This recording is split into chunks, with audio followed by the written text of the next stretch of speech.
Brett Allan here. I am just I don't even know what to say. We're chatting with legend Bobs Gannaway. All this artwork behind you. I have so many questions, but we only have a few minutes here. We're here to talk about his latest project, um, which is spectacular, by the way, WondLa, which premieres on Apple TV coming very soon. It's exciting, June 28th. Thanks for your time. It's a pleasure and honor to meet you and chat with you today. Thank you so much. Hey, glad to be here, Brett. Thanks.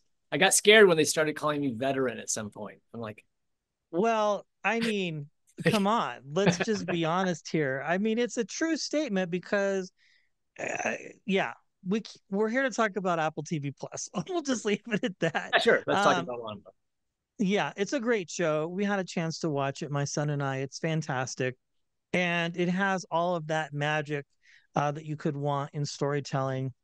And of course, there's lots of great messages and themes and everything like that. But I want to just ask, when you get approached to take on a project like this, what are some things that you consider as important in storytelling, given your history with Disney and just all the many, many projects you've been involved in throughout your career? Well, well, Brett, it all boils down to character. You've got to have a character that the audience is willing to go on a journey with. So you need to engage. You want the audience to engage with the character in that first episode, in this case, and because you're asking them to spend a lot of time with them. And then as you crack that open, you look and it's like, what are the other characters that are going to be supporting them? We want the audience to fall in love with all of those characters, and how interesting and magnificent is the world going to be to realize and take advantage of what only animation can do. And Tony DiTerlizzi's books sort of provided all of that. He wrote the story for his daughter because his daughter was going to be going out into the world, and the world she was going to be going out to is different than the world he went out into. And he took that idea and kind of, blew it up big. And I have a daughter as well, same age as his daughter. And so I could really connect with the reason he wrote the stories. Yes, I'm a father. I have a 9-year-old, soon to be 10, who is beginning to develop his own personality and opinions and expressing the things that he needs in this parental relationship.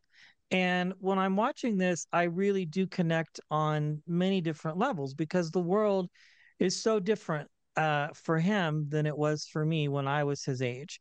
And it's both positive and scary at the same time. But I think as parents, we have a responsibility and we give them the best life that we can. And this story really communicates that in a lot of different ways. I'm interested to know because it's books, which we have read also independently. I always make my son read the books before we watch the movies. That's an agreement we have before we go out and drop $60 at the theater. I'm like, you're going to read these books first. But you have so much source material to choose from. Right. In this story in particular, how do you go about it as a producer, a showrunner, and decide how much you can cover in a limited type series? Yeah. Well, like I said, a big advantage in this case, because we had more time than if it were a feature where you're like, okay, Right. 3 books or even, in this huge world. In this case, we actually had a big writer room and a great team of writers that sort of took this thing and planned out the whole arc of the whole thing all the way through the additional seasons we're going to do. And so, but you don't want it to be, you want it to be fulfilling and each episode and then the overall thing. So we kind of assigned a theme to each season. And this first season being really about family and found family, or how you define family.